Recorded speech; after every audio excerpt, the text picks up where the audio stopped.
දියවැඩියාව කියන්නේ ප්‍රතිකාර නොකළොත් බරපතල සංකූලතා ඇතිවෙන්න පුළුවන් නිදන්ගත රෝගයක්.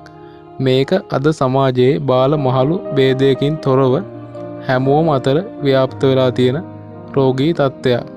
නමුත් මෙය මුල් කාලයේදී හඳුනා ගැනීමට හැකියාව ලැබුණොත් ඔබට මේ පාලනය කිරීමේ හැකියාවක් ලැබෙන අතර දිගු නිරෝගිමත් ජීවිතයකට හිමිකම් කීමටත් හැකියාව ලැබෙනවා.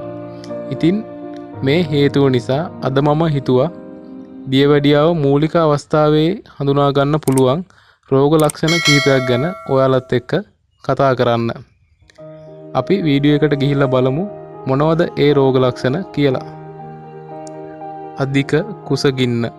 ඔබේ ශරීරයේ ප්‍රමාණවත් ඉන්සියුලින් නිපද වෙන්නේ නැතිනම් හෝ සාමාන්‍යයෙන් එය ප්‍රතිචාර නොදක්වන්නේ නම් ඔබේ සෛල ශක්තිය සඳහා බලපාන ආහාර ග්ලූකෝස් බවට පත්වීමේ ක්‍රියාවලිය අඩු වෙනවා.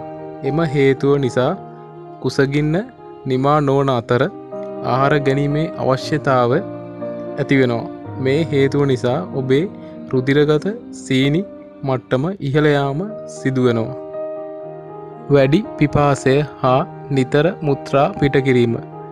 වැඩි පිපාසය හා වැඩියෙන් මුත්‍රා පිට කිරීමේ අවශ්‍යතාවය දියවැඩියාවේ පොදු රෝග ලක්ෂණයක් විදියට හඳුන්වන්න පුළුවන්. ඔබට දියවැඩියාව ඇති විට ඔබේ වකුගඩු වලට අතිරික්ත සීනි අවශෝෂණය කරගැනීමේ හැකියාවක් පවතින්නේ නැහැ. ඒ වෙනුවට සිදුවන්නේ ඔබේ පටක වලින් දියර ලබාගෙන එය මුත්‍රා තුලම අවසාන කිරීම සිදු කරනවා. එහිදී ඔබට වැඩිපුර මුත්‍රා පිට කිරීමේ අවශ්‍යතාවක් ඇති වෙනවා. නමුත් මේ හේතුව නිසා ඔබේ ශරීරය විජලනය වීමට පටන් ගන්නවා.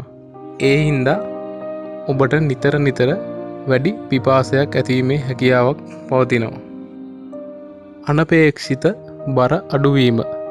අනපේක්ෂිත බර අඩුවීම කියන්නේ ව්‍යායාම කිරීමෙන් තොරව හෝ එහෙම නැත්නම් කෑම පාලනය කිරීමෙන් තොරව ඇතිවන අනපේක්ෂිත බර අඩු කිවීම. මේකට හේතු විදිහට අපිට හඳුන්වා දෙන්න පුළුවන් ඔබේ ශරීරයේ ශක්ති ප්‍රභවයක් ලෙස ග්ලූකෝස් භාවිතා කළ නොහැකි නිසා මාංශ පේශීන් වල ඇති මේදය දහනය වීම සිදුවීමයි. සමේ අඳුරු පැහැ පැල්ලම්. සමේ අඳුරු පැල්ලම් ඇතිවීම පූර්ව දියවැඩියා රෝග ලක්ෂණයක් විදිහට හඳුන්වන්න පුළුවන්. විශේෂයෙන්ම බෙල්ලේ, දණහිස, වැලමිට, කිහිල්ල වගේ ප්‍රදේශවල මේ අඳුරු පැල්ලම් ඇතිවෙන්න පුළුවන්. විඩාපත් බව.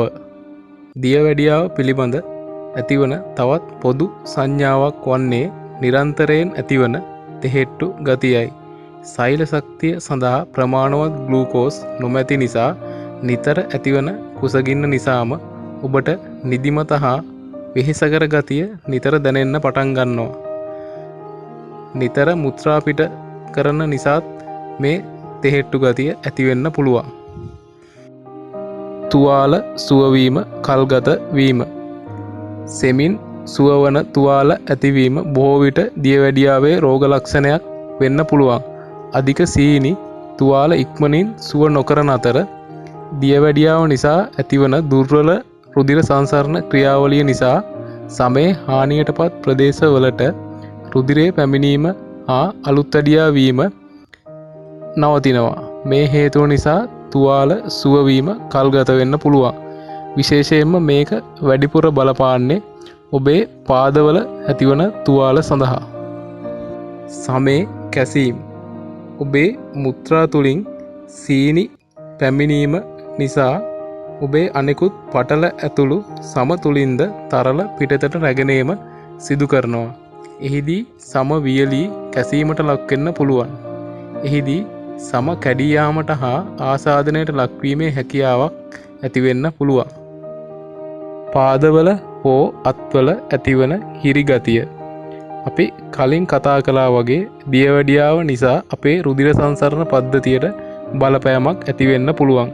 ඒ හේතුව නිසා අපේ ස්නායු පද්ධතියටත් මේක බලපානවා. මෙම හේතුව නිසා හදවතේ ඈත පිහිටෙන ශරීර කොටස්වල වේදනාවක් ඇති වෙන්න පුළුවන්. නොපැහැදිලි පෙනීම. නොපැහැදිලි පෙනීමක් ඇතිවීම දියවැඩියාවේ රෝග ලක්ෂණයක් විය හැකියි. මෙය තරල මාරුවීම නිසා ඇසේ කාචය ඉදිමීම හා හැඩය මාරුවීම නිසා සිදුවෙනවා. මෙම හේතුව නිසා පෙනීම වෙනස් වෙනවා. නමුත් ඔබට රුධිරයේ අධික සීනි මට්ටමට ප්‍රතිකාර කිරීමෙන් පෙනීම සාමාන්‍ය තත්ත්වයට පත්කරගත හැකි වුවත් ඔබ දියවැඩියා රෝගයට ප්‍රතිකාර නොකෙරුවොත් සදාකාලික අන්ධභාවය ඇතිවීමේ අවදානමක් තියෙනවා. ඉතිං ඔයාටත් මේ රෝග ලක්ෂණ එකක් හෝ කිහිපයක් තියෙනවා නම් ඔයාටත් පුළුවන් සුදුසුකම් තියෙන වෛද්‍යවරයෙක් ළඟට ගිහිල්ලා වෛද්‍ය උපදෙස් අරගෙන ඔබට දියවැඩියාව තියෙනවද නැද්ද කියලා හරියටම තහවුරු කරගන්න. ඔයාට මේ වීඩියෝ එක වටිනවා කියලා හිතෙනවා නම් පල්ලෙහා තියෙන රතු පාට subscribe button එක ඔබලා අපේ channel එක subscribe කරන්නත් අමතක කරන්න එපා. ඒ වගේම වීඩියෝ එකට like එකක් දාලා අනිත් අයටත් බලන්න share කරන්න.